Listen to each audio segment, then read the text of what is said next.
Hey guys, welcome to Mitch's Music. Today we are going to learn how to take normal chords and change the inversion of them to make our accompaniment for different songs, whether we're singing or backing someone up on another instrument. We're going to learn how to take those inverted chords and make our chord voicing sound a little bit more interesting. Now, this is not a lesson for if you're brand new to chords. You're going to need to know a little bit about the chords and things like that. And today we will talk a little bit about the music theory of it. So if you are a brand new to chords, this may not be the lesson for you. But if you've been playing chords for a little while, you know your standard chords, then stay tuned because I'm going to show you some new ways that you can look at a chord chart and change a couple of things around and make your accompaniment sound a lot more interesting.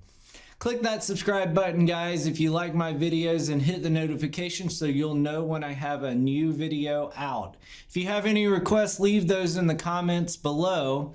And right now, if you check out the description, there's a deal for you. I have been creating this course that is going to be a guitar community, and it's going to help you from a beginner to intermediate to advanced, and it's going to give you a supportive community where we work together, we learn together, and we create together. And right now I'm offering, if you sign up for the community for an annual membership, which is only $100 for the whole year, you get access to all of my resources, which includes Tab, which includes the groups on Facebook, which includes group lessons, all of that stuff.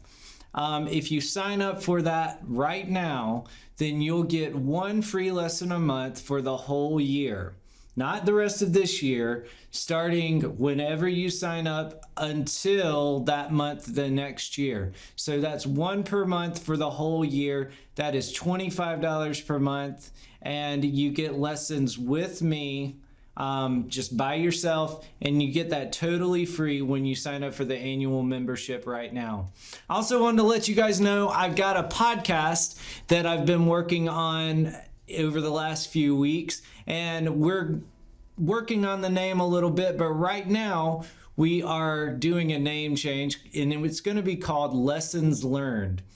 And this is a show where I talk about guitar, music learning, life lessons, and challenges that I've faced along the way learning the guitar, and how I have learned new ways that sometimes buck up against the norm, kind of like this lesson that we're doing today, and how I use those ways to learn myself, and how you can use them to learn for yourself without going that traditional route that probably didn't work for you anyway.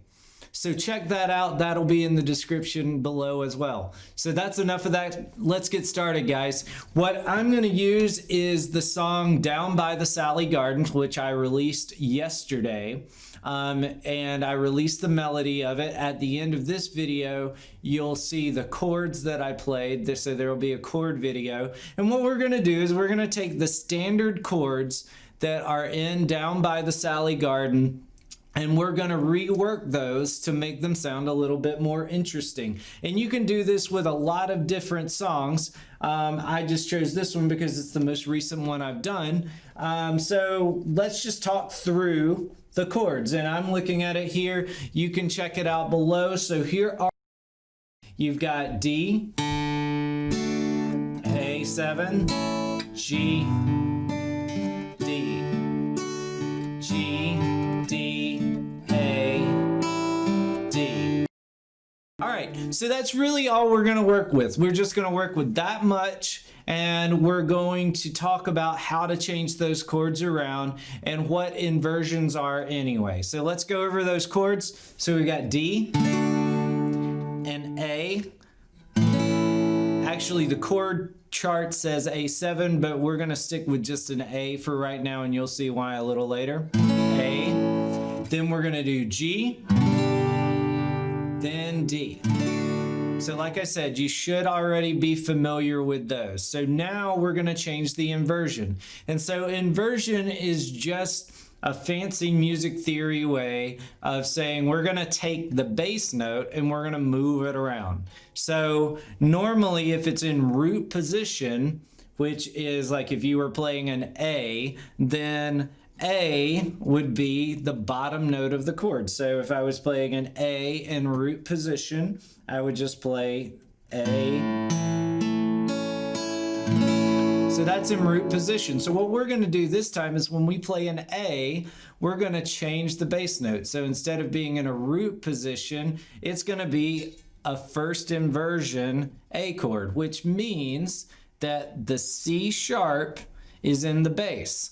So what we're going to do is I'm going to teach you a first inversion A chord. So if you were reading a chart that actually had a first inversion in it, it would say A/C sharp. And I'll have that over here. You can kind of see what it looks like over here. But here is the A/C sharp. You're going to bar with your first finger. And we're not going to play all of the strings. You can do it in a way that you can play all the strings, but for right now, we're moving so fast, we're not going to worry about playing all the strings. So bar the bottom 4 strings, and then we're going to put our third finger on the 4th fret of the A string, and it should sound like this. Okay, so our first 2 chords are D, and then we're going to do that first inversion A, and then we're going to do a first inversion G. And a first inversion G is pretty simple because all we're going to do, if this is their G chord, all we're going to do is we're going to take away this finger and we are going to play the bottom 5 strings. So let's go through those. So D, first inversion A, G, and so notice you're getting that bass part now. So our bass is moving down. You're doing D, C sharp, B, and then we're going to go to a first inversion D.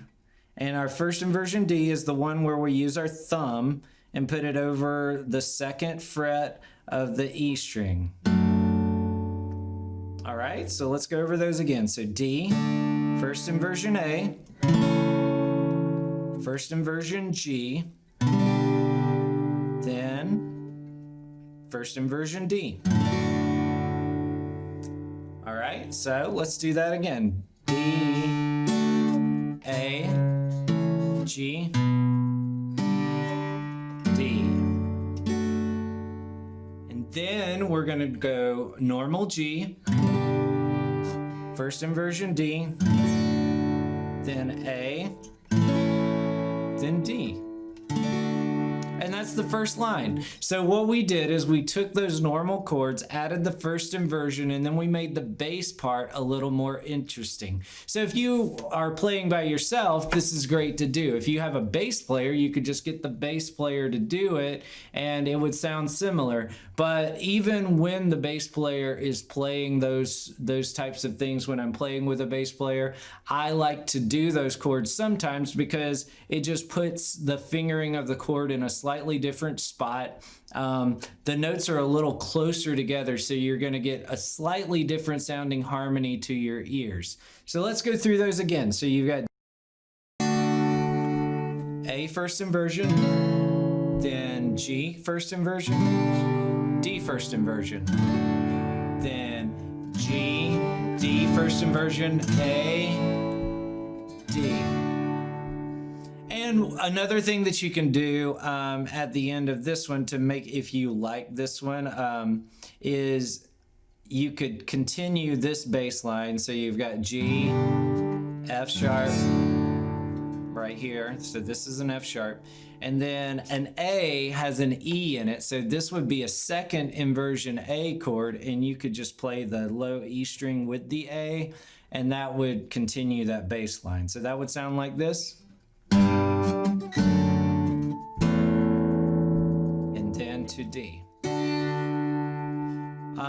So I actually kind of prefer the other A, but just giving you another option. So let's go through the whole thing. Play along with me.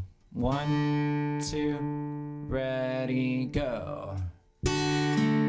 First inversion G, D, G, D, A. Again, D, first inversion A, first inversion G, D, G, D, A, D. All right, guys, that's it. I hope you enjoy it, and stay tuned for the play along at the end of this one, and I'll have those chords that I substituted in the top so that you can follow along with that too. I'll see you next time.